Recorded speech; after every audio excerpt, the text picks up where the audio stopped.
Wel, ga i ddweud yn gyntaf bod e'n dda i fod yma gyda chi. Yn gweld rai gwynebau cyfarwydd, ond mae hyn yn well gweld gwynebau anghyfarwydd. A chi'n cael eich atgoffa'n di chi bod gwaith yr arglwydd yn mynd ymlaen yn ein gwlad ni, a mae ganddo fe i bobl, hyd yn oed yma yng Nghymru fach, pobl ni ddim wedi cwrdd eto, ond sydd yn rhan o'r deyrnas. Felly, ni'n dymuno'n bendith Duw arnoch chi yn eich catre newydd chi, mae'n gyffroes yma yn dydy, a gweddio bydd yr arglwydd yn bendithio yn y cyfnod, y bennod newydd yma i chi fel eglwys.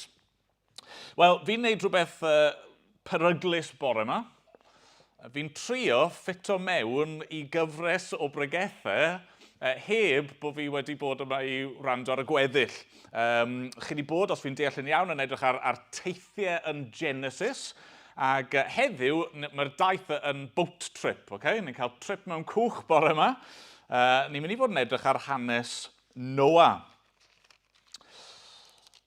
A fi'n deall pam bod Aron di roi ei fi, achos mae'r darlleniad i edrych ar hanes Noa. Ni'n eitha hir, ond na fe, nath e gynnig wneud war y teg. Ond ni'n mynd i ddarllen o Genesis penod 6 ymlaen mewn i'r penodau nesaf i ni gael ychydig o hanes Noa. Felly, Genesis penod 6, a fi'n mynd i ddechrau yn adnod 5. Dyma air Duw.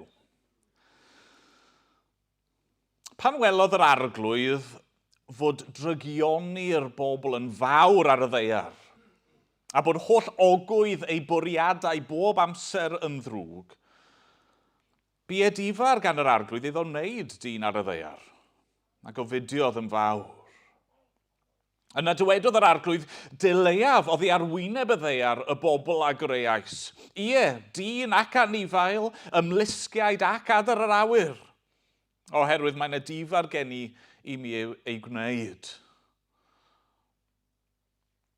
Ond, cafodd Noa ffafr yng ngolwg yr arglwydd.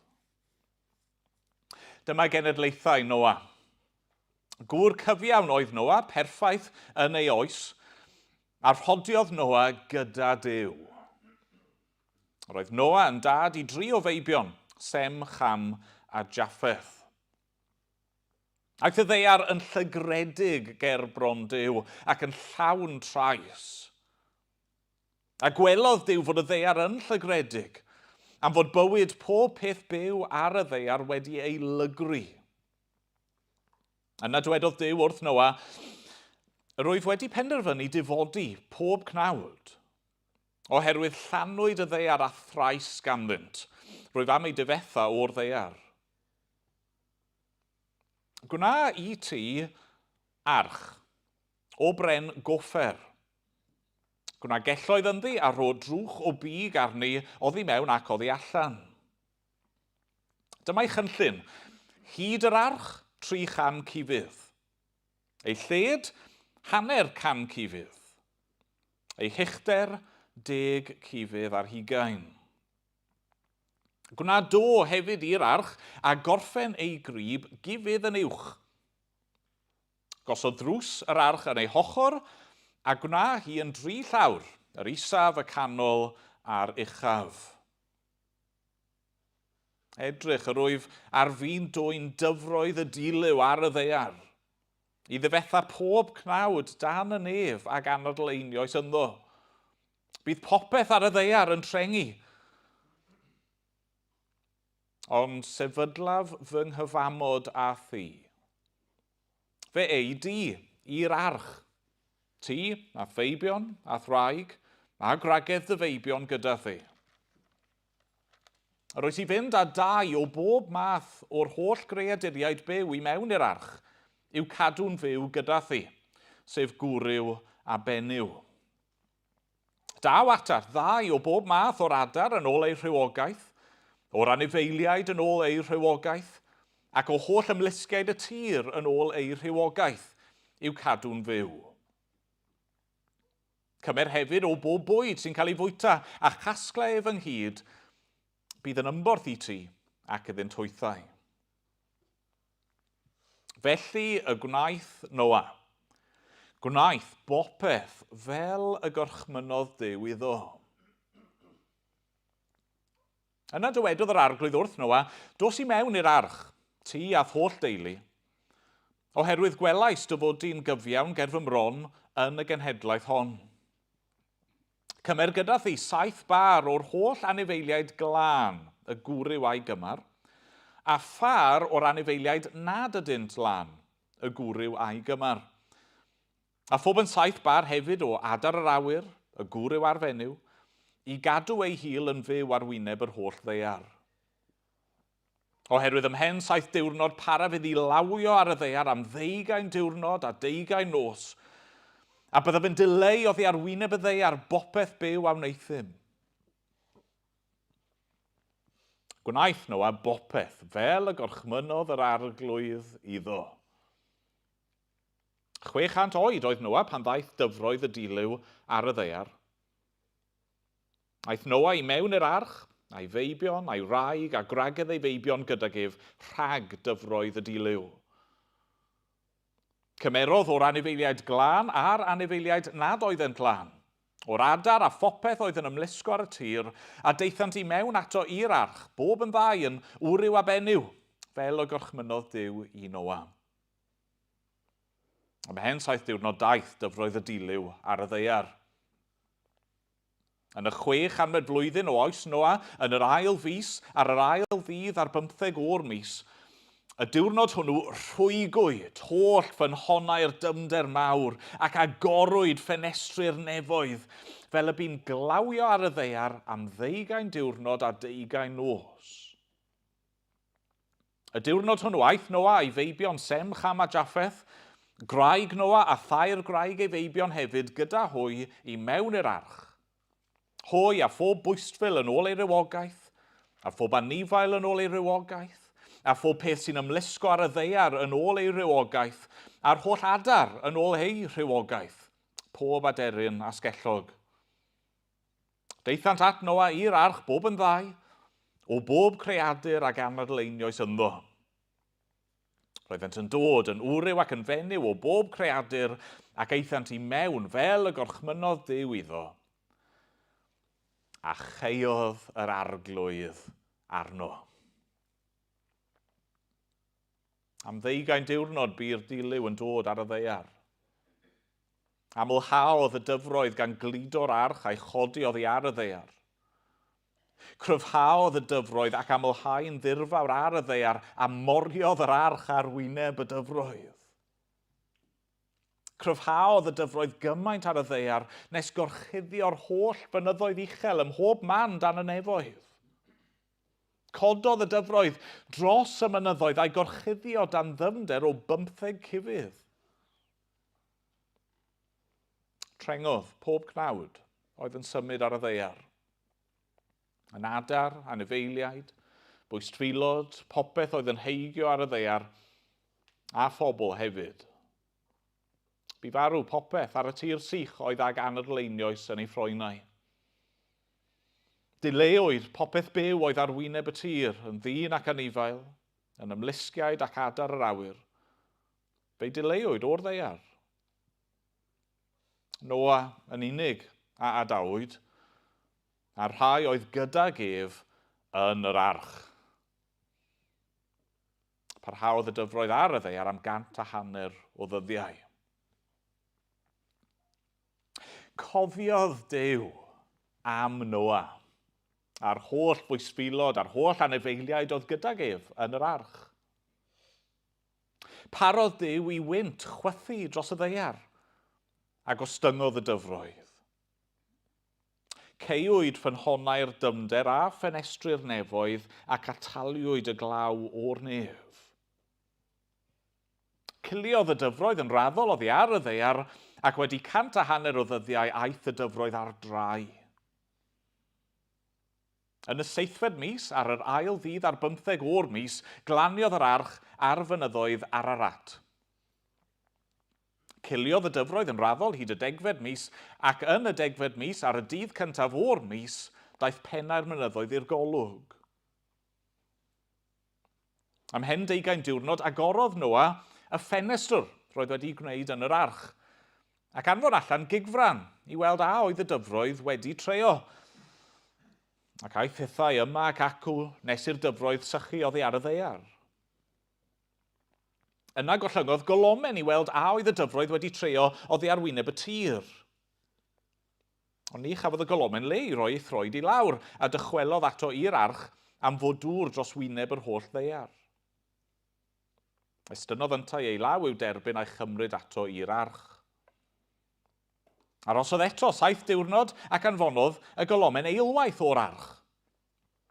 Pan ddychwelodd y golomen ato gyda'r hwyr, roedd yn ei ffug ddeilen o lewydd, newydd ei thynnu. A deallodd nhw a fod y dyfroedd wedi treo oddi ar y ddaear.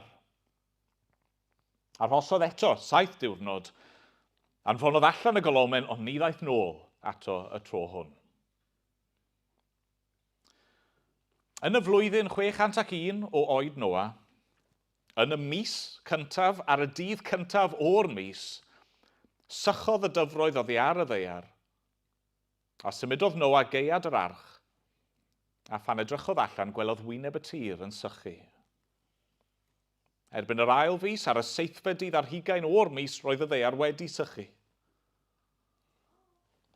Yna llefarodd Duw wrth Noa a dweud, dos allan o'r arch. Ti, a thraig, a thfeibion a gwragedd dy feibion gyda thi.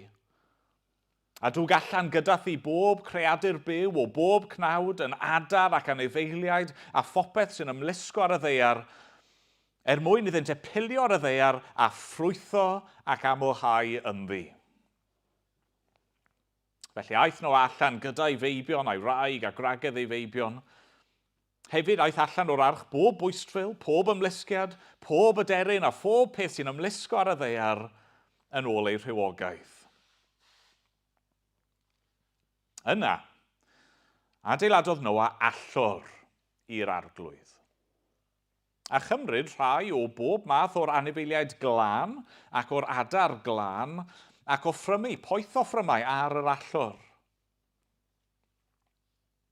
A phan glywodd yr arglwydd yr arogl hyfryd, dwedodd yr arglwydd ynddo hun, ni felltithia fyddai ar mwyach o achos dyn. Bod gogwydd ei feddwl yn ddrwg o'i ieuenctid, ni ddifethaf eto bopeth byw fel y gwneithym. Tra peri'r ddaear ni ffeidia prydhau a medi, oer ni a gres, haf a geiaf, dydd a nos. Amen. Amen. Diolch i Dduw am ei air.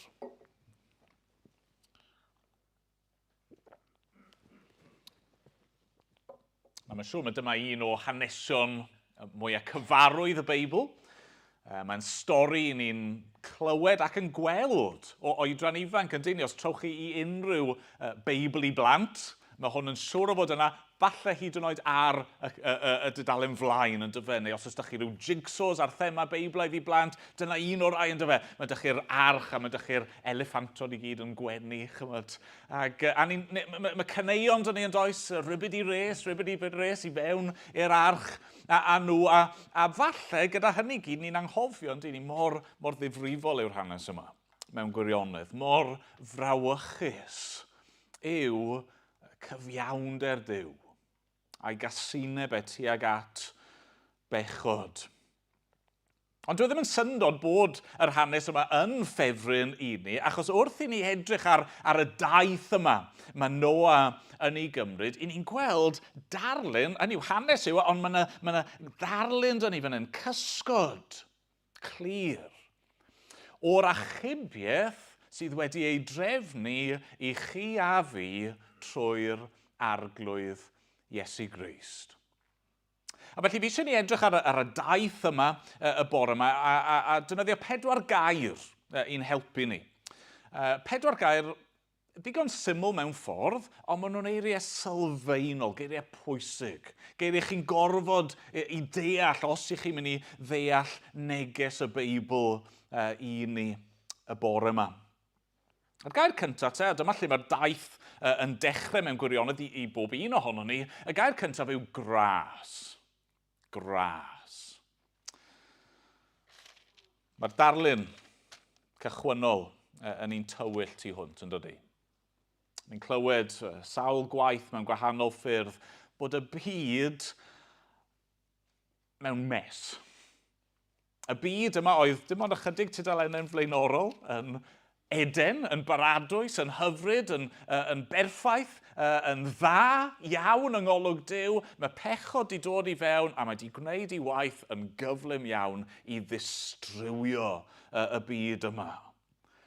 Mae yna ddrygioni ym mhob man, a mae'r drygioni yna yn deillio yn dydi o'r galon, o y galon ddynol. A felly ni'n cael ei cyflwyno i'r byd yma sydd dan farn, dan felltith.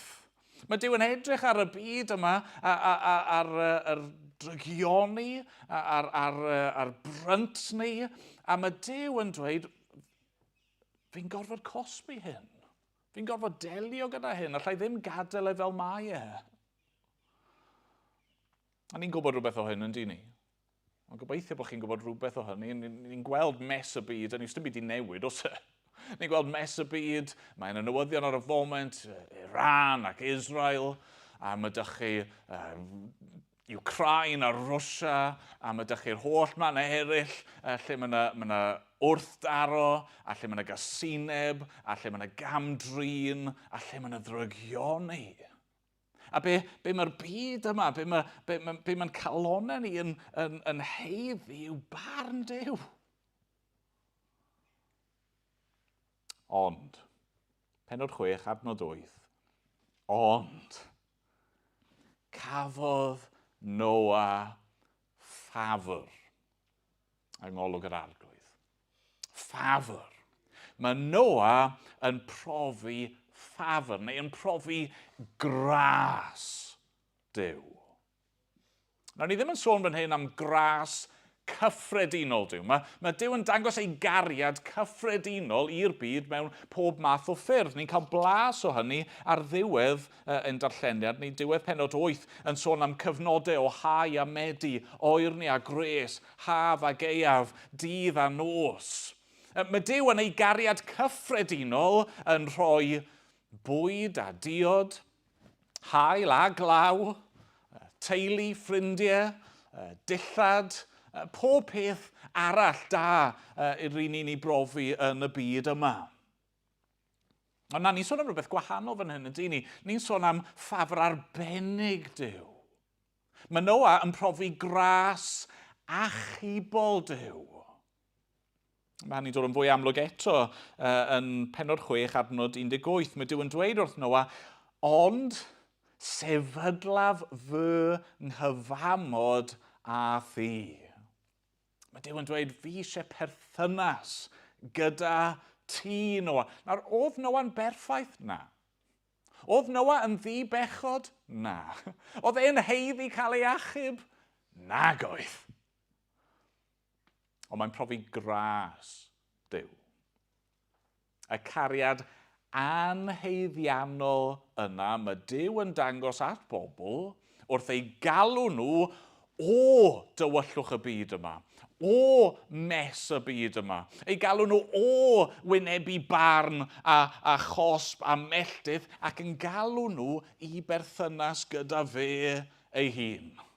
Okay, ni'n gorfod deall hyn, heb gras Duw bydda Noa yn yr un, pardon the pun, yn yr un cwch a phawb arall. Bydda yn yr un sefyllfa a phawb arall, ond mae gair Duw, a gras Duw, a gwahoddiad Duw yn dod ato fe. A newyddion da bore yma yw mae'r un peth yn wir amdano ni. Mae gras Duw wedi dod ar ein holau ni. Mae gair Duw wedi dod ato ni. Yn ei gariad anheiddiannol, mae Duw wedi trefnu ffordd i'n achub ni. Yn ei ras, mae Duw y mab, yr arglwydd Iesu Grist, wedi dod i'r byd, a be mae'n dweud amdano fe ei hun, mae wedi dod i geisio ac i gadw y colledig. Mae wedi dod i ddangos cariad Dduw, fel bod pwy bynnag sy'n credu ynddo fe ddim yn cael ei colli a mynd i ddistryw, ond yn derbyn bywyd tragwyddol. Felly, na'r gair cyntaf, gras, a ni'n gorfod dechrau fyna. Nawr, sy'n mae Noa'n ymateb i ras Duw? Wel, y cam nesaf, a'r gair sylfaenol nesaf yma, yw ffydd. Ffydd. Ynddo fe? Mae Duw yn dod a mae neges Duw i Noa yn neges fawr.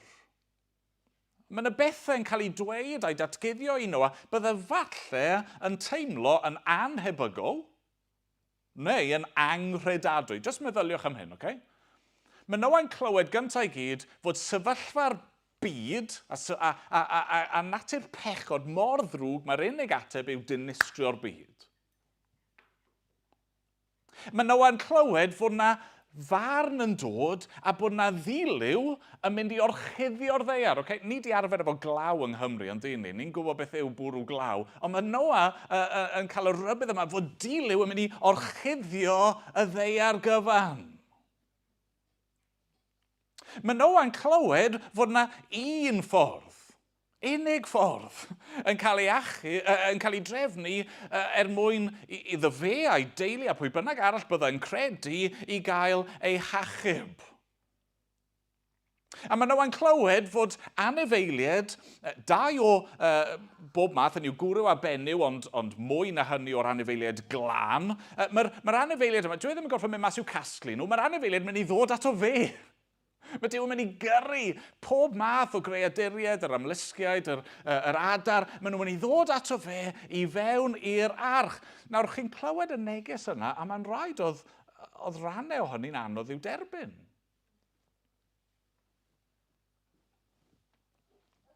Ond beth sy'n hollol amlwg yn dyfe, yw mae ymateb cyntaf Noa yw ffydd. Mae'n clywed y neges anodd, poenus, ond mae'n credu.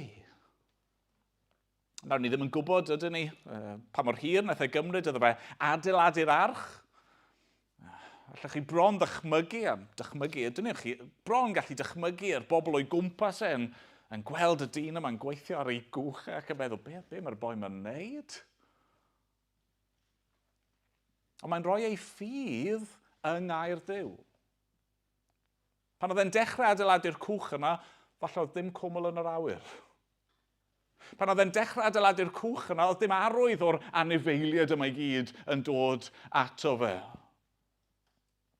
Ond mae'n rhoi ei ffydd, nid yn yr hyn mae'n gallu weld a'i lyged, ond mae'n rhoi ffydd yng ngair Duw. Chwa beth yw ffydd? Wel ymddiried yn dyfe, trystio yn yr hyn mae Duw yn ei ddweud. Y darlun fi'n aml yn defnyddio, ymddeheiriadau os chi wedi clywed o'r blaen, y darlun gorau sydd â fi yw cadair. Okay? Chi gyd yma yn dangos rhyw fesur o ffydd bore yma wrth eistedd lawr yn eich cadair. Achos chi'n gallu gweld y gadair, chi'n edrych arno fe, mae'n edrych yn ddigon cryf, mae'n edrych yn ddigon cyfforddus, ond nes bod chi yn eistedd lawr, chi ddim yn gwybod, ydych chi? Ydy hwn yn mynd i gymryd fy mhwysau?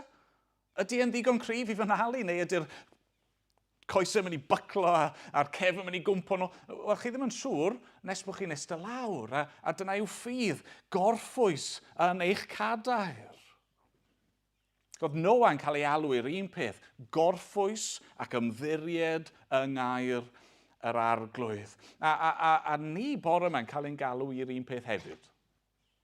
Ffydd. Falle bod chi bore yma'n Gristion a chi'n gallu pwyntio at ddiwrnod, moment, lle wnaethoch chi ddod i gredu a roi'ch ffydd chi yn yw. Gret, gwych. Falle bod chi'n Gristion bore yma a chi ddim yn siŵr pryd ddaethoch chi i ffydd. Pryd wnaethoch chi eistedd lawr yn y gader fel petai. Chi jyst yn ffindo, wel, un dydd, na, fi yn eistedd lawr. Fi yn ymddiried yn yw. Fi yn credu y pethau hyn. Fi yn trystio ynddo fe yn unig fel yr un sy'n gallu fy achub i. A mae hynny'n wych. Falle bod y rai ohoni bore yma sydd ddim eto'n credu. Chi wedi clywed y pethau hyn? Chi wedi clywed am eich hangen chi? Chi wedi clywed am barn Duw? Chi wedi clywed am gras y Duw a'r cariad yna mae wedi dangos? Ni wedi canu am y groes a'r arglwydd Iesu a'i aberth ond chi ddim eto wedi credu. Chi ddim eto yn gorffwys hynny. Wel, gael eich gwahodd chi bore yma. Chi methu mynd dim pellach ar y daith yma nes i hyn ddigwydd, bod chi wedi rhoi eich ffydd chi yn yr arglwydd Iesu Grist. Bod chi wedi troi oddi wrth eich hen ffordd o fyw, wedi troi o feddwl bod chi'n gallu gwneud eich hun yn iawn ger bron Duw, a rhoi'ch ffydd chi ynddo fe. Felly mae gras yn arwain at ffydd yn Noah. Nawr, weithiau ni'n meddwl am ffydd fel rhywbeth chydig bach yn anelwig, chydig bach yn feig, fi'n credu hwn. Ond chymod beth, dyw ffydd ddim wir yn anelwig. Mae gwir ffydd yn hynod ymarferol, hynod practical. Okay? Mae fel cariad yn hynny o beth. Ni'n meddwl am cariad fel rhywbeth wishy-washy, fuzzy, anelwig. Dyw e ddim. Mae gwir gariad yn dangos ei hun mewn ffordd arbennig, mewn ffordd o fyw arbennig, a mae ffydd yr un peth. A felly, y cam nesaf ar y daith, a'r gair sylfaenol nesaf bore yma yw ufuddod. Ufuddod. Ni'n clywed am Noah yn dyn ni fod yn ceisio yr arglwydd. Ac un o'r pethau sydd yn ei nodweddiau yw ufuddod. Dwchwch eto pennod 6 adnod 22. Felly y gwnaeth Noah, gwnaeth bopeth fel y gorchmynodd Duw iddo. A mae'r un syniad wedyn pennod 7 adnod 5. Gwnaeth Noah bopeth fel y gorchmynodd yr arglwydd iddo. Chi'n gweld, mae unrhyw wir ffydd, os chi ddim yn siŵr ydych chi'n Gristion bore yma, wel, ystyriwch pa effaith mae'ch ffydd chi wedi gael ar eich bywyd chi. Achos mae unrhyw gwir ffydd yn arwain at ufuddod. Okay? Y darlun mae'r Beibl yn rhoi i ni wrth gwrs yw coed a'i ffrwyth nhw. Okay? Os chi'n mynd mas tu fas heddi, yn ein picnic ni nes ymlaen, a chi'n edrych o gwmpas, falle newch chi weld goeden, sa'n gwybod, ond falle bydd yna goeden yna, a mae yna rhywbeth yn tyfu arni. Nawr, boi o'r ddinas ydw i, okay? Cardiff boi, sa'n gwybod dim mae dyn ni arbenigwr mewn falau a ffrwythau, ond sa'n gwybod dim am goed, right? Ond fi'n gallu spoto coeden afol, right? A fi'n nabod coeden gellig pan fi'n i weld un. Pam? Wel, achos y ffrwyth. Achos y ffrwyth sy'n tyfu arnyn nhw. Mae'r Beibl yn dweud fod ffydd heb weithredoedd yn farw. Mae ffydd heb weithredoedd yn dda i ddim. Dyw ffydd heb ufuddod ddim yn wir ffydd.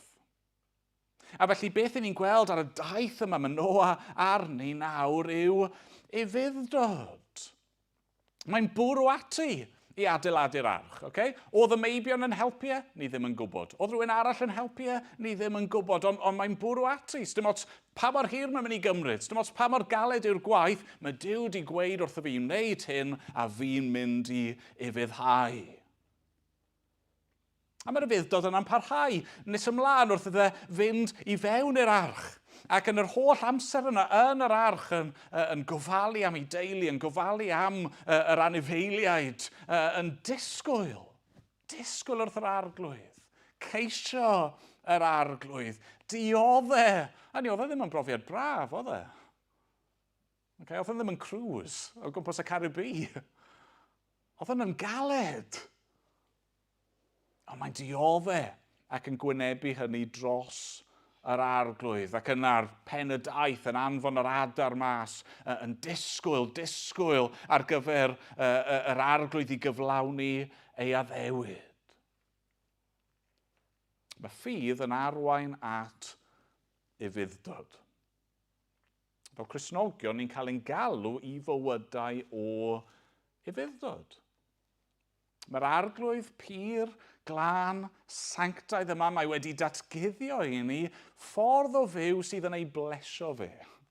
Ffordd o fyw sydd yn unol â'i gymeriad ac y peth gorau i ni yw byw yng ngoleuni hynny. Byw mewn i fuddod iddo fe. Nawr, eto, peidiwch camddeall. Please, peidiwch camddeall. Mae gymaint o bobl yn mynd yn wrong ar y pwynt yma. Okay? Nid ei fuddod sydd yn achub. Nid ein fuddod ni sydd yn ein hachub ni. Ei fuddod yr arglwydd Iesu Grist yw'r unig peth allan achub ni. Ei fuddod gweithredol fod e wedi cadw gofynion cyfraith Duw, fod e fyth wedi gwneud dweud na meddwl dim yn anghywir na'n groes i ewyllus Duw. Ei fuddod gweithredol Iesu a'i fuddod goddefol. Fod e wedi diodde. Fod e wedi dewis cael ei wrthod, a'i wawdio, a'i chwipio, a'i gamdrin, a'i groeshoelio, ac ar y groes i gymryd arno fe ei hun melltith y gyfraith, cosb Duw am ein pechod ni, a cymryd hynny gyd a cael ei gladdu. Cyn ar y trydydd dydd atgyfodi.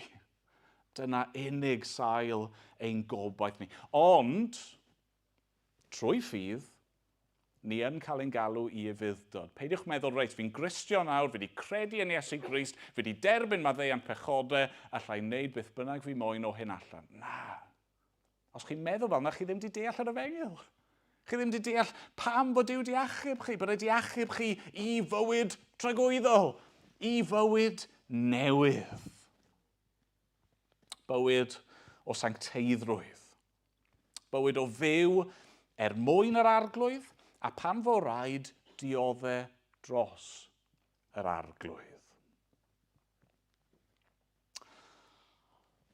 Nawr, mae fuddod yn gallu swnio fel peth mor sych yn dydi. Falle mae dyna sy'n mynd trwy'ch meddwl chi, ei fuddod.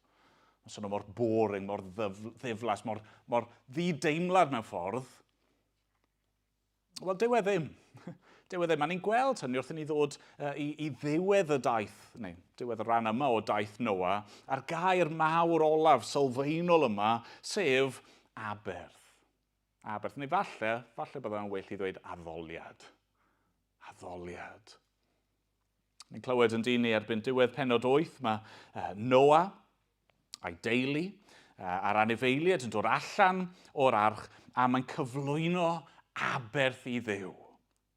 Adnod 20 a 21. Yna adeiladodd Noa allor i'r arglwydd, a chymryd rhai o bob math o'r anifeiliaid glân ac o'r adar glân, ac offrymu poeth offrymau ar yr allor.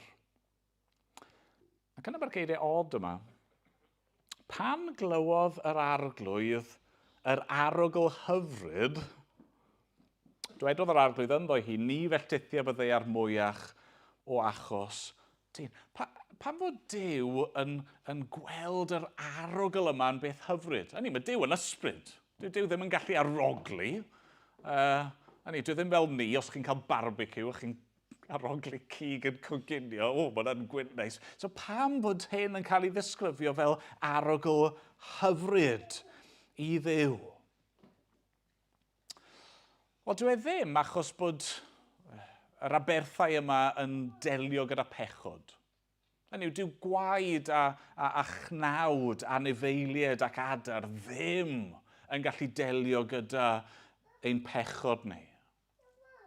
O be ni'n gweld yn yr Hen Testament yw hyn fod pob aberth sy'n cael ei gynnig i Dduw yn arwyddion. Pan mae pobl yr arglwydd, pobl fel Noa, trwy ras, gyda ffydd, mewn i fuddod, yn offrymu aberthau o addoliad i'r arglwydd, mae Duw yn derbyn yr aberthau hynny achos bod nhw'n pwyntio ymlaen i aberth fwy. Y gwir aberth oedd i ddod. Aberth yr arglwydd Iesu Grist, ynddo fe? Crist yw'r arch. Dim ond ynddo fe i ni'n saff. Crist hefyd yw yr aberth. Mae yr un di fai, yr un di bechod, yr un oedd wastad yn ffyddlon ac yn ifydd, mae wedi rhoi ei fywyd yn ein lle ni. Ond nawr, trwy ffydd ynddo fe, mae Duw yn derbyn ein addoliad ni. Chi'n cofio ni'n gweud gyda, mae Duw yn galw pobl allan o'i pechod i berthynas, i gyfamod. Mae wedi'n caru ni, ond ni nawr yn cael ein rhyddhau i'w garu fe. A felly mae'r Apostol Paul yn dweud yn dydy yn ei lythyr at y Rufeiniaid. Yn helpu ni ddeall efallai. Rufeiniaid pennod 12. Mae'n dweud am hynny yw, oherwydd popeth mae wedi gweud yn barod am waith Crist, am hynny, roedd yn ymbil arnoch gyfeillion ar sail tostyr ieithau Duw, i'ch offrymu eich hunain yn aberth, byw, sanctaidd a derbyniol gan Dduw. Felly rowch iddo addoliad ysbrydol. Hynny yw, trwy Iesu, trwy ffydd yn ei aberth ni'n gallu rhoi ein bywydau ni nawr fel aberth i Dduw, a mae e'n gweld hynny fel beth hyfryd. Mae'n gweld y Cristion fel rhywbeth hyfryd. Dyma'r daith mae Noa'n mynd arno, dyma'r daith mae'r arglwydd eisiau i ni fynd arni hefyd. Trwy ras, trwy ffydd, i afuddod ac i aberthu yn hunan. Ac i addoli. Nawr, be mae hynny'n golygu bore yma? A mewn ffordd, dim ond chi all ateb hynny. So mae hynny'n mynd i edrych yn eich bywyd chi. Os angen i chi wneud mwy? Ydych chi wedi bod yn pwyso gormod ar y syniad yma? Wel, na fe, fi yn saff, fi yn Gristion. Sa'i gallu cyfrannu at fy achubiaeth, felly sdim eisiau fi wneud dim byd? Wel, na. Na, mae'r arglwydd eisiau eich ufuddol, mae eisiau eich addoliad chi. Os na fwy dylsech chi fod yn gwneud, mwy gallech chi fod yn gwneud. I ambell un ohono ni, falle bod eisiau ni wneud llai. Be fi'n golygu wrth hynny? Wel, mae bywyd mor brysur, a ni'n gallu gadael i bethau y byd yma i ddod i fewn ac i tagu ein ffydd ni ac i gymryd drosodd ein hamser ni a sdim lle ar ôl i addoliad. Ni'n gallu bod mor wir ar y sul, yn dydi? Mae'r arglwydd i roi diwrnod i ni. Roi diwrnod i ni i'w addoli ac i fod gyda'i bobl ac i gael ein bwydo ganddo fe, ac diwrnod i'w fwynhau, diwrnod i orffwys, ond ni'n gallu gadael i'n gwaith ni, ein astudio ni, cyfrifoldebau eraill i ddod i fewn ac i dagu hynny. Os eisiau ni wneud llai o bethau mwyn gallu addoli'r arglwydd yn gywir. Os gennych chi faich dros rhywbeth, o chi wedi bod yn dal nôl, fi eisiau gwneud hyn dros yr arglwydd, fi eisiau gwasanaethu yn y ffordd yma, ond os fi'n gwneud hynny, fydd e'n costio. Wel ie, falle fydd e'n costio, dyna pwynt aberth, yn dweud.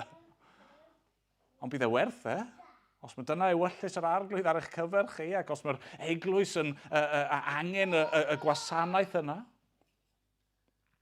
Os gennych chi arian, os gennych chi adnoddau, os gennych chi ddawn, beth bynnag yw os rhywbeth chi wedi bod yn defnyddio i chi'ch hun yn ormodol mewn ffordd sydd ddim yn iach.